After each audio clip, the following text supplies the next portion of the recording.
राजा की व्यावहारिक नीति और उसके निवास योग्य नगर का वर्णन। युधिष्ठिर ने पूछा, पितामह, राजा किस तरह प्रजा का पालन करे जिससे वह धर्मानुसार लोगों का प्रेम और अक्षय कीर्ति प्राप्त कर सके? भीष्म जी ने कहा, जो राजा अपना भाव शुद्ध रखकर निष्कपट व्यवहार से प्रजा के पालन में लगा रहता है, वह धर्म और कीर्ति प्राप्त करता है तथा उसके लोक परलोक दोनों सुधर जाते हैं। युधिष्ठिर ने पूछा, महाप्राज्ञ, यह तो बताइए, राजा के व्यवहार कैसे हों और वह किन लोगों को साथ लेकर व्यवहार करे? मेरा तो ऐसा विश्वास है कि आपने पहले जिन गुणों का वर्णन किया है, वे किसी भी एक पुरुष में नहीं मिल सकते। भीष्म जी ने कहा, बेटा, तुम्हारा कहना ठीक है। वास्तव में उन सभी सद्गुणों से युक्त कोई एक पुरुष मिलना कठिन है। इसलिए राजा किस तरह और कैसे लोगों का मंत्रिमंडल बनावे, इस बात को मैं संक्षेप से बताता हूँ। जो वेद विद्या के विद्वान, स्नातक, बाहर भीतर से शुद्ध एवं निर्भीक हो, ऐसे 4 ब्राह्मण, शरीर से बलवान तथा शस्त्र विद्या को जानने वाले 8 क्षत्रिय, धन धान्य से संपन्न 21 वैश्य, विनयशील तथा पवित्र आचार विचार वाले 3 शूद्र, 8 गुणों से युक्त और पुराण विद्या को जानने वाला एक सूत जाति का मनुष्य, इन सब लोगों का एक मंत्री मंडल बनावे। इस मंडल के प्रत्येक सदस्य की आयु 50 वर्ष के लगभग होनी चाहिए। सारा मंडल निर्भीक, किसी की निंदा न करने वाला, अधिकार के अनुसार श्रुति स्मृतियों का विद्वान, विनयशील, समदर्शी, वादी प्रतिवादी के मामलों का निपटारा करने में समर्थ, लोभ रहित तथा 7 प्रकार के दुर्व्यसनों से दूर रहने वाला होना चाहिए। इनमें से 8 प्रधान मंत्रियों का चुनाव करके राजा उनके साथ गुप्त सलाह मशविरा किया करे। इन सब की राय से जो बात निश्चित हो, उसको देश में प्रचारित करे और प्रत्येक राष्ट्रवासी को उसका ज्ञान करा दे। युधिष्ठिर, इसी व्यवहार से तुम्हें सदा प्रजा वर्ग की देख-रेख रखनी चाहिए। जो राजा प्रजा के साथ अन्यायपूर्ण बर्ताव करता है, धर्मतः उसका पालन नहीं करता, उसके हृदय में भय बना रहता है तथा उसका परलोक भी बिगड़ जाता है। राजा का मंत्री हो या राजकुमार, न्याय ही जिसकी जड़ है, उस न्याय आसन पर बैठकर यदि वह धर्म पूर्वक प्रजा की रक्षा नहीं करता तथा राज्य के दूसरे अधिकारी भी अगर प्रजा वर्ग के साथ अनुचित बर्ताव करते हैं, तो राजा के साथ ही उन्हें भी नरक में गिरना पड़ता है। जब बलवानों के अत्याचार से पीड़ित दीन दुखी और दुर्बल मनुष्य आर्त पुकार मचाते हुए आपकी शरण में आवे, उस समय राजा को ही उन अनाथों का नाथ होना चाहिए। पापियों को उनके अपराध के अनुसार दंड देना चाहिए।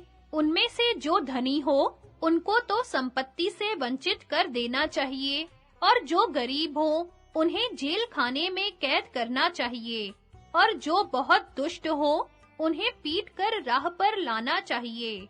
जो राजा का खून करने की कोशिश करे, घर में आग लगावे, चोरी करे अथवा वर्ण संकर संतान पैदा करे, ऐसे मनुष्य को अनेकों प्रकार का कठोर दंड देना चाहिए। यदि राजा राग द्वेष से रहित एवं समत्व भाव से युक्त है और अपराध के अनुरूप उचित रीति से प्रजा को दंड देता है, तो इससे उसको पाप नहीं लगता, बल्कि उसके द्वारा सनातन धर्म का पालन होता है। परंतु जो मूर्ख मनमाना दंड देता है, वह इस लोक में तो कलंकित होता ही है, मरने के बाद उसे नरक में भी जाना पड़ता है। दूसरे की शिकायत करने मात्र से ही किसी को दंड ना दें, अपराध का भली भांति निश्चय करके ही दंड दें अथवा रिहाई करें। राजा किसी भी आपत्ति में क्यों ना हो, दूत का वध ना करे। दूत की हत्या करने वाला राजा अपने मंत्रियों के साथ नरक में पड़ता है। दूत में 7 गुण होने चाहिए। वह अच्छे कुल में उत्पन्न हो, उसका कुटुंब बड़ा हो, उसमें बोलने की शक्ति हो, वह कार्यकुशल, प्रिय बोलने वाला, सत्यवादी तथा स्मरण शक्ति से संपन्न हो। राजा के प्रतिहारी तथा शिरोरक्षक में भी यही गुण होने चाहिए। मंत्री संधि विग्रह का अवसर जानने वाला, धर्मशास्त्र का तत्वज्ञ, बुद्धिमान, धीर, लज्जावान, रहस्य को गुप्त रखने वाला, कुलीन, साहसी तथा शुद्ध हृदय वाला हो तो उत्तम है। सेनापति में भी ऐसे ही गुण होने चाहिए। इनके सिवा वह मोर्चाबंदी, यंत्र चलाना और नाना प्रकार के दूसरे अस्त्रों का प्रयोग करना ठीक-ठीक जाने, पराक्रमी हो, सर्दी, गर्मी, आंधी और वर्षा के कष्ट को धैर्यपूर्वक सहे तथा शत्रुओं की कमजोरी को समझने वाला हो।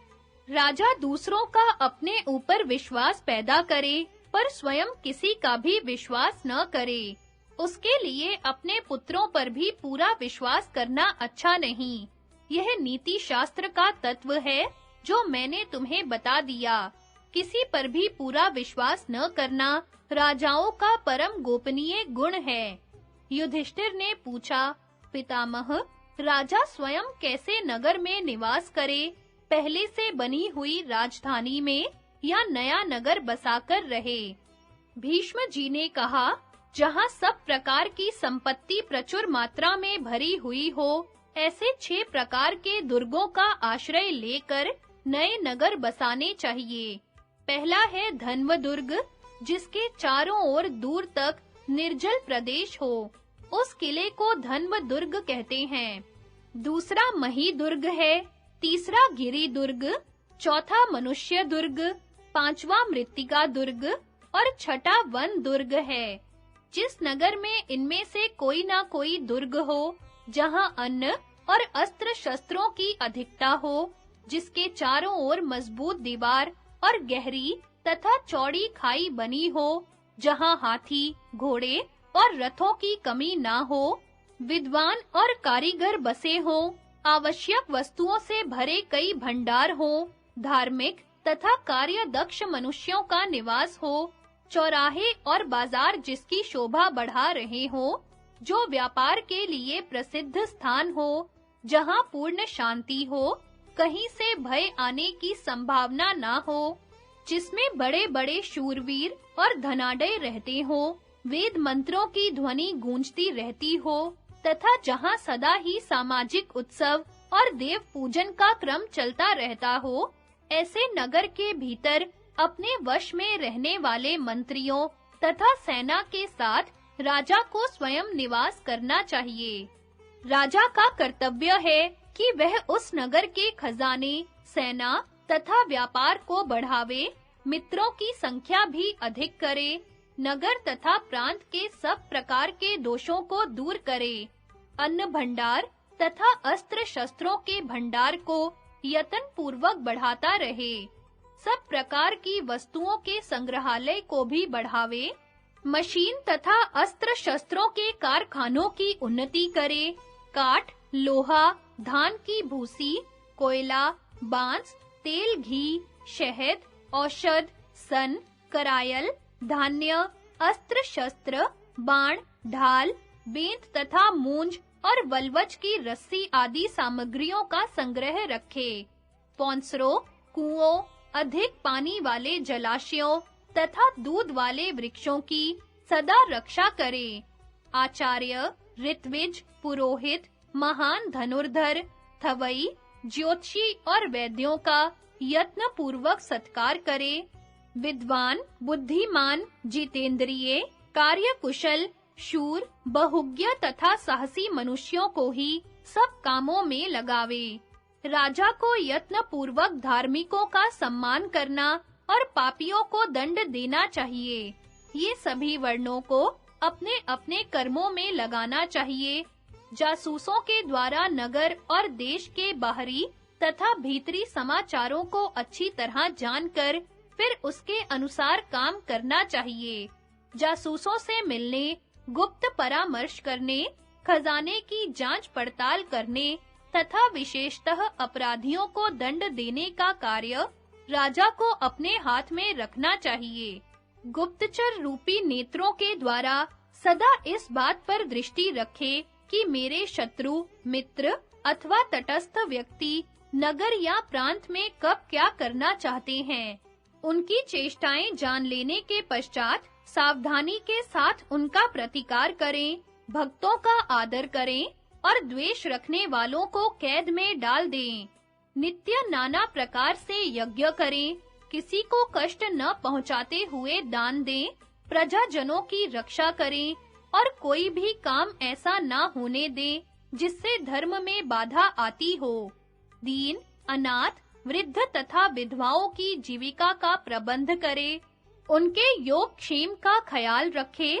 अपने राज्य में जो तपस्वी हों, उन्हें अपने शरीर संबंधी, कार्य संबंधी तथा राष्ट्र संबंधी समाचार बताया करे और उनके सामने सदा विनीत भाव से रहे। जिसने अपने संपूर्ण स्वार्थों को त्याग दिया है, ऐसे कुलीन एवं बहुज्ञ तपस्वी का उसे शैया, आसन और भोजन देकर सत्कार करना चाहिए। कैसी भी आपत्ति का समय क्यों ना हो, राजा को तपस्वी पर विश्वास करना चाहिए, क्योंकि उन पर चोर तक विश्वास करते हैं। कम से कम 4 तपस्वियों को अपना सहायक अवश्य बनाए रहना चाहिए। उनमें से एक अपने राज्य में, एक शत्रु के राज्य में, एक जंगल में और एक अपने सामंतों के नगरों में रहने वाला होना चाहिए। उन सबको आदर और सत्कार के साथ आवश्यक वस्तुएं देते रहनी चाहिए। अपने राज्य के तपस्वियों की ही भांति शत्रु के राज्य में रहने वाले तपस्वियों का भी आदर सम्मान करना चाहिए, क्योंकि किसी आपत्ति के समय जब राजा शरणार्थी होकर आता है, तो वे उसे इच्छा अनुसार आश्रय देते हैं।